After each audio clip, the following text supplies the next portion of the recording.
Hi, எப்படிங்க எல்லாரும்? இன்றைக்கி இந்த வீடியோவில் நம்ம பார்க்க போகிறது ஸ்ரீலங்கன்ஸுக்கு ரொம்ப ஹாப்பியான ஒரு நியூஸ்.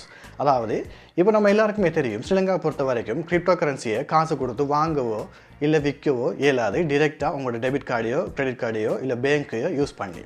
ஸோ இன்றைக்கி நான் சொல்ல போகிற முறையில் வந்துக்கிட்டு உங்கள்கிட்ட USDT இருக்குது அப்படின்னு சொன்னால் அதை டிரெக்டாக விற்று உங்களோட பேங்குக்கே, நீங்கள் இலங்கையில் இருக்கிற, நீங்கள் ஸ்ரீலங்காவில் இருக்கிற எந்த ஒரு பேங்குக்குமே அதை வித்ட்ரா பண்ணி கொள்றதுக்கான ஒரு முறையை தான் நான் இன்றைக்கி சொல்ல போகிறேன். இந்த முறையை யூஸ் பண்ணி நீங்கள் உங்களோட பேங்குக்கு மட்டும் கிடையாது, நீங்கள் ஒரு ஈஸி கேஸ் யூஸராக இருப்பீங்க அப்படின்னு சொன்னாக்க உங்களோட ஈஸி கேஸ் அக்கௌண்ட்டுக்கும் கூட நீங்கள் இந்த காசை மாற்றி எடுத்துக்கலாம். Share knowledge. I am a software engineer. I am a digital nomad. I love food. I am adventurous. I am an internet geek. I travel every weekend. And I am Riffaz.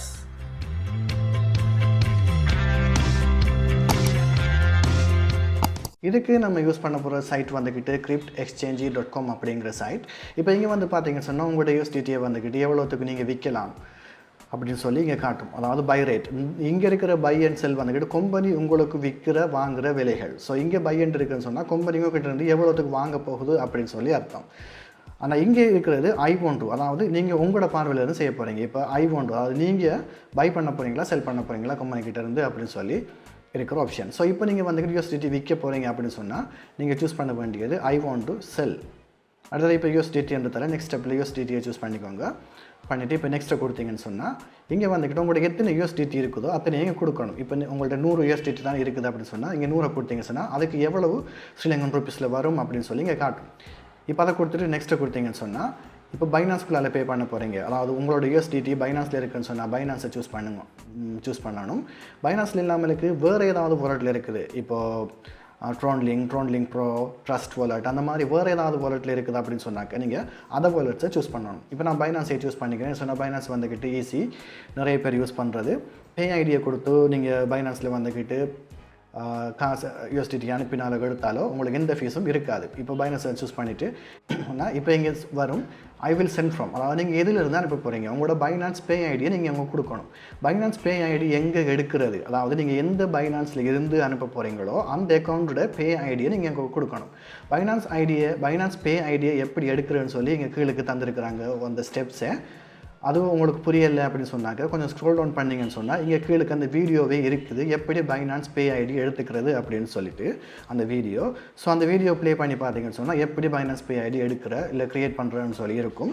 So நீங்கள் அதில் இருந்து உங்களோட finance பே ID எடுத்துக்கலாம். இப்போது finance பே ID இந்த மாதிரி ஒரு 4-5 number வரும், அந்த நம்பரை நீங்கள் கொடுக்கணும். அப்போ நீங்கள் வேறு வாலெட்டில் இருந்து அனுப்ப போகிறீங்க அப்படின்னு சொன்னாக்க இங்கே வந்துக்கிட்டு அதை வாலெட்டுக்கு போகணும். அதை வாலெட்டுக்கு போயிட்டு நெக்ஸ்ட்டை கொடுத்தீங்கன்னு சொன்னால் இப்போது வேறு வாலெட்டுகளில் வந்துக்கிட்டு அட்ரஸ் மட்டும்தான் இருக்கும். ஸோ இப்போ நீங்கள் எந்த அட்ரஸுக்கு அனுப்ப போகிறீங்களோ அந்த அட்ரஸை நீங்கள் இங்கே கொடுக்கணும். இது மாதிரி ஏதோ ஒரு அட்ரஸ் வரும். ஸோ அந்த அட்ரஸை நீங்கள் கொடுக்கணும். கொடுத்துட்டு நெக்ஸ்ட்டை கொடுத்தீங்கன்னு சொன்னால் எப்படி பே பண்ண போகிறீங்க அப்படின்னு சொல்லி வரும். நம்ம இப்போ பைனான்ஸை பார்த்து போவோம். இப்போ பைனான்ஸை சூஸ் பண்ணிவிட்டு நெக்ஸ்ட்டை கொடுத்துட்டு உங்களோட பே ஐடியை இங்கே கொடுத்துட்டு நீங்கள் என்ன செய்யணும்னு சொன்னால் இங்கே இருக்கிற இந்த பே ஐடிக்கு, அதாவது இதான் இந்த கம்பெனியோட பே ஐடி. ஸோ இங்கே இருக்கிற இந்த 21 64 61 76 2 அப்படிங்கிற இந்த பே ஐடிக்கு நீங்கள் பைனான்ஸுக்கு போயிட்டு பே பண்ணணும். அது எப்படி நீங்கள் பைனான்ஸ்லேருந்து உங்களோட பே ஐடியை யூஸ் பண்ணி பைனான்ஸுக்கு பே பண்ணுறது அப்படின்னு சொல்லி அதுவும் இந்த வீடியோவில் இருக்குது. இந்த கீழுக்கு ஸ்க்ரோல் பண்ணி வர அந்த வீடியோவில் இருக்குது. ஸோ அந்த வீடியோ பார்த்துட்டு நீங்கள் பே பண்ணதுக்கப்புறம் நீங்கள் அனுப்புறதுக்கான ட்ரான்சாக்ஷன் டீட்டெயில்ஸ் வரும். அந்த டீட்டெயில்ஸை ஒரு ஸ்க்ரீன்ஷாட் எடுத்து வச்சுக்கோங்க. ஸோ அடுத்த ஸ்டெப்பில் அது தேவைப்படும். இப்போது உங்களோட பே ஐடியை, உங்களோட பைனான்ஸ் பே ஐடி இங்கே கொடுத்துட்டு நெக்ஸ்ட்டை கொடுத்தீங்கன்னு சொன்னால் அடுத்து வர்றது உங்களுக்கு இந்த கம்பெனி வந்து எதுக்குள்ளார காசு அனுப்பணும், ஈஸி கேஸுக்குள்ளார அனுப்பணுமா இல்லை பேங்க் அக்கௌண்ட்டுக்குள்ளே அனுப்பணுமா அப்படின்னு சொல்லி இங்கே கொடுக்கணும். ஸோ இப்போ நான் வந்துக்கிட்டு பேங்க் அக்கௌண்ட்டை சூஸ் பண்ணிக்கிறேன். அதாவது நான் இப்போ விற்க போகிறேன் இந்த கம்பெனிக்கு அப்படின்னு சொன்னால் எனக்கு இவங்க என்னோடய பேங்குக்கு அனுப்பணும் அப்படின்னு சொல்லி இங்கே அர்த்தம். ஸோ இப்போ நெக்ஸ்ட்டை கொடுத்துட்டு இப்போ இங்கே பிஓசியா, HNBயா, நேஷன்ஸா, பீப்புள்ஸ் பேங்க்கா அப்படின்னு சொல்லி வரும். ஸோ இப்போது நான் ஏதோ ஒரு பேங்கை சூஸ் பண்ணிக்கிறேன். இப்போ நேஷன்ஸ் ட்ரஸ்ட்டை சூஸ் பண்ணாக்க இதில் வந்துக்கிட்டு நீங்கள் கொடுக்க வேண்டியது உங்களோட பேங்க் அக்கௌண்ட் நம்பர், ஏதாவது ஒரு பேங்க் அக்கௌண்ட் நம்பர். அப்புறம் கொடுக்க வேண்டியது உங்களோட பேங்க் அக்கௌண்ட் நேம். ஸோ இங்கே வந்துக்கிட்டு நீங்கள் உங்களோட பேங்க் அக்கௌண்ட் நேமு கொடுத்துட்டு இங்கே நீங்கள் கொடுக்க வேண்டியது பேங்க் அக்கௌண்ட். அதுக்கப்புறம் நீங்கள் இங்கே கொடுக்க வேண்டியது உங்களோட பேங்க் அக்கௌண்ட்டோட பிரான்ச் நேம்.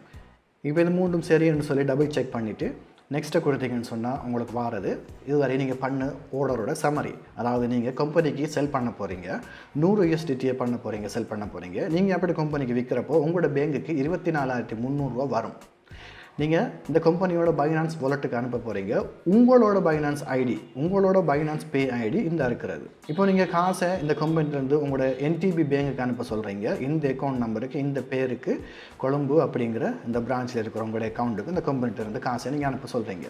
இப்போ நான் ஏற்கனவே ஒன்று சொன்னேன் தானே, அதாவது நீங்கள் பைனான்ஸில் பே பண்ணோன்னா உங்களுக்கு ட்ரான்சாக்ஷன் டீட்டெயில்ஸ் வரும். அதை ஒரு ஸ்க்ரீன்ஷாட் ஒன்று எடுத்து வச்சுக்கோங்க அப்படின்னு சொல்லி அதை நீங்கள் இங்கே அட்டாச் பண்ணணும். அதுதான் இங்கே சொல்கிறாங்க, attach the screenshot of the transaction. So இங்கே சூஸ் ஃபைலை கொடுத்துட்டு இப்போது நீங்கள் ஒன்று சூஸ் பண்ணிங்கன்னு சொன்னால் நீங்கள் பைனான்ஸுக்கு பே பண்ணியிருந்தீங்க அப்படின்னு சொன்னாக்க இந்த மாதிரி உங்களுக்கு ஒரு ஸ்க்ரீன்ஷாட் ஒன்று வரும், ட்ரான்சாக்ஷன் ஒன்று வரும். நீங்கள் ஸ்க்ரீன்ஷாட் எடுத்தால் இந்த மாதிரி இருக்கும். ஸோ இதை இங்கே சூஸ் பண்ணிவிட்டு ஓப்பனை கொடுத்தீங்கன்னு சொன்னால் இங்கே அட்டாச் ஆகிரும். இப்போ கட்டாயமாக மொபைல் நம்பரை கொடுங்க. நீங்கள் என்ன சரி ஒரு மொபைல் நம்பரை கொடுங்க. ஏன்னு சொன்னால் ஏதாவது நடந்தாக்க, இல்லாடி உங்களோட அக்கௌண்ட் நம்பர் ஒன்று பொழைச்சிருந்தாக்க, இல்லை இன்னொன்று சின்ன ஒரு பிரச்சனைன்னு சொன்னாக்க மறுபடியும் இந்த கம்பெனி உங்களை கால் பண்ணி இப்படி நீங்கள் ஒரு ஆர்டர் ஒன்று போட்டிருக்கீங்க, எங்களுக்கு காசு அனுப்பியிருக்கீங்க, உங்களோட USDT அனுப்பியிருக்கீங்க, ஸோ இதில் சின்ன ஒரு பிரச்சனை இருக்குது அப்படி ஏதாவதுன்னு சொல்லி அவங்க பேசுவாங்க. இன்னும் பிரச்சனை இருந்தாக்க. அப்படி இல்லைன்னு சொன்னாக்க எந்த பிரச்சனையும் இல்லை, டிரெக்டாக இன்ஸ்டண்ட்டாக பெரும்பாலும் ஒரு 5 to 10 மினிட்ஸ்லேயே உங்களுக்கு உங்களோட பேங்குக்கு நீங்கள் எந்த பேங்க் அக்கௌண்ட் டீட்டெயில் கொடுத்தீங்களோ அந்த பேங்குக்கு வந்து உங்களோட அவங்க அனுப்புகிற காசு கிரெடிட் ஆகிரும். அப்படி இல்லைன்னு சொன்னாக்க ஒரு 1 ஹவர்லேருந்து ஒரு 3 ஹவருக்குள்ள நிச்சயமாகவே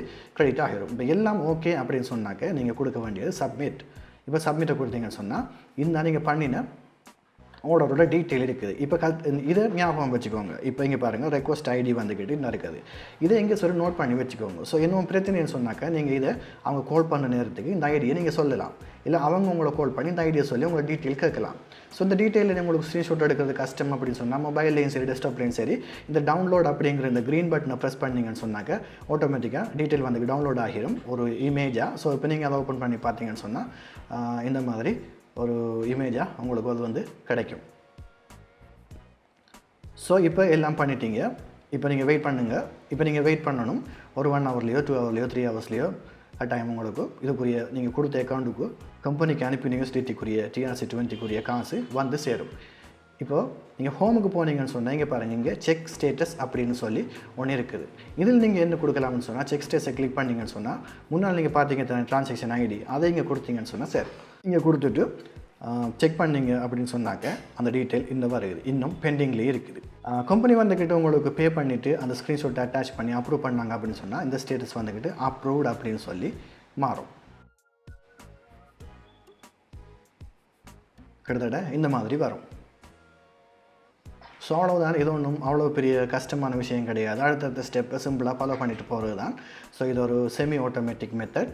எந்த பிரச்சனையும் இல்லை. உங்களுக்கு என்ன சரி பிரச்சனை இருந்தால் நீங்களும் டிரெக்டாக கம்பெனியை கால் பண்ணி கேட்கலாம். இப்போ அவங்க இதுக்கு ஒரு ஃபோன் நம்பர் கொடுத்துருக்குறாங்க. இதை ப்ரெஸ் பண்ணால் உங்களோட ஃபோனில் ஆட்டோமேட்டிக்காகவே கால் போகும். ஆனால் என்னென்னு சொன்னால் கீழுக்கு சொல்லியிருக்கிறாங்க, call us only if you don't receive any response for order within 3 hours. அதாவது நீங்கள் ஆர்டர் ஒன்று போட்டு 3 ஹவருக்குள்ளே என்ன சரி ரிப்ளை உங்களுக்கு வரலை அப்படின்னு சொன்னால் மட்டும்தான் கால் பண்ணுங்க அப்படின்னு சொல்லி.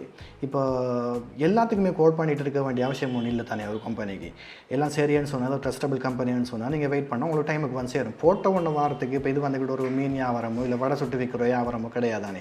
ஸோ க்யூவில் வந்துக்கிட்டு நிறைய பேர் இப்போ அனுப்பியிருப்பாங்க. இப்போ செல்லோட ஒரு டைமுக்கு ஒரு 10 பேர் போடுறாங்க சொன்னால் ஒன்றா தான் வர இயலும். ஸோ அது கொஞ்சம் டைம் எடுக்கும்.